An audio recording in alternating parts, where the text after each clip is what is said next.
Hey everyone, and welcome back for another deep dive. Today we're going to be looking at the slow living movement. Okay. And this is something that we've talked about a little bit on the show before, but we really wanted to kind of dig in and see where this all started. Right. And I think that's something that can be really interesting with a lot of these, Yeah. movements and trends, Absolutely. is that we see them kind of popping up and it's like, oh, that's cool or that's weird or whatever, but we don't really know where it came from. Right. So we found a really cool article Okay. that was written in Indonesian. Wow. And it's all about kind of the history and the philosophy of slow living. Okay. Interesting. And I think you'll really like this article Yeah. because it's written in a really friendly and conversational way. Mm-hmm. It's almost like you're just chatting with a friend Right. about this. Yeah. But yeah, one of the things that I found really fascinating, and this is what we're going to talk about today, is that the slow living movement actually started with food, Really? which I just thought was so, I wouldn't have guessed that. I know, it's kind of unexpected, right? Yeah. You think slow living, you think like, Right. Like meditation or yeah, like meditation or yoga or, yeah, taking a walk in the woods or something. exactly. Yeah, just like really slowing down. But it all goes back to food. Fascinating. Yeah. So to kind of set the scene, we're going to go back to the 1980s Okay. in Italy. Right.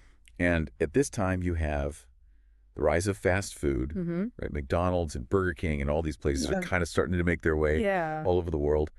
And there was this guy named Carlo Petrini, Okay. who was a huge advocate for traditional Italian food and culinary culture. Right. And he starts to get really worried Okay. Why is that? because he's seeing this fast food trend. And he's thinking, oh my gosh, this is going to totally change the way that we eat. Yeah. And so what was he worried about? Well, if you think about it, I mean, food is so central to Italian culture, right? Yeah. I mean, generations of families kind of, gathering for Sunday lunch and passing down recipes and taking the time to prepare these meals with fresh local ingredients. It was all part of, their identity and their community. Yeah, it was like a ritual almost. Absolutely. Yeah. And so, Petrini saw this rise of fast food as a threat to that entire way of life. So he's not just like a foodie who's like, oh, I want the fancy food. Exactly. It's deeper than that. It's like this is part It's of about the culture. our culture. Yeah. Yeah, and this is going to like, erode it away. It's going to disappear. Yeah. Yeah. And so he feared that people would lose not just the taste for traditional food, but also those rituals you were talking about.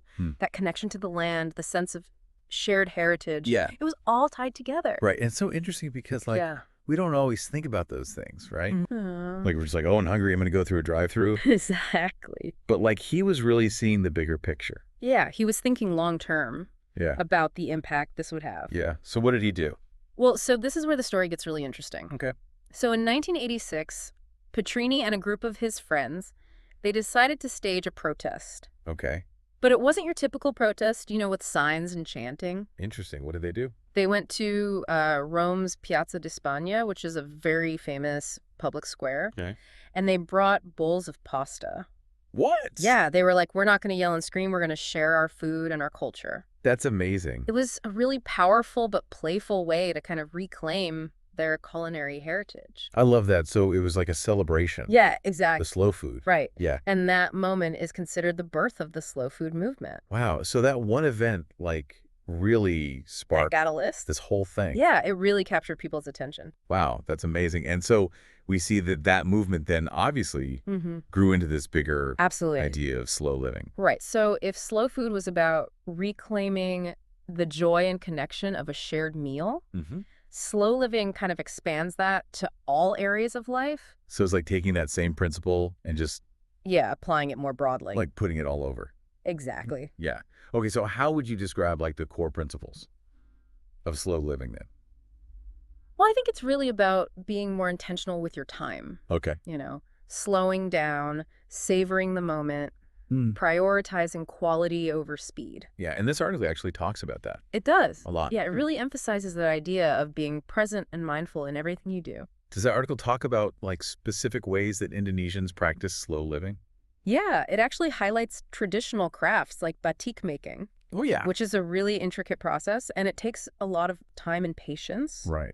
And it also talks about the importance of community gatherings and storytelling as being key elements of their culture. Yeah. And all of those things, they require time, patience, a deep connection to tradition, Right. which are all hallmarks of slow living.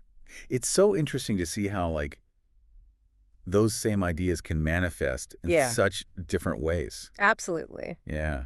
And of course, we can't talk about slow living without mentioning Carl Honoré's book, Oh, yes. In Praise of Slowness. A classic. Yeah. And I mean, that book really helped to popularize this movement globally. Absolutely. I think it really resonated with people who were feeling overwhelmed by the speed of modern life. Yeah. And it gave them permission to slow down. Yeah, exactly. And I think one thing that's really interesting about this article is how it connects the concept of slow living to Islamic values, Right. which we don't always see. No, that's not a connection you hear very often. Yeah, but when you think about it, Yeah. it makes a lot of sense. It does, because the principles of moderation, reflection, and gratitude, which are really at the heart of Islam, they align really well with this idea of slowing down and appreciating life's simple pleasures. Right. It's about being present Exactly. and not always rushing to the next thing. Yeah, and so for our listeners, what do you think is like the main takeaway of all of this? Like,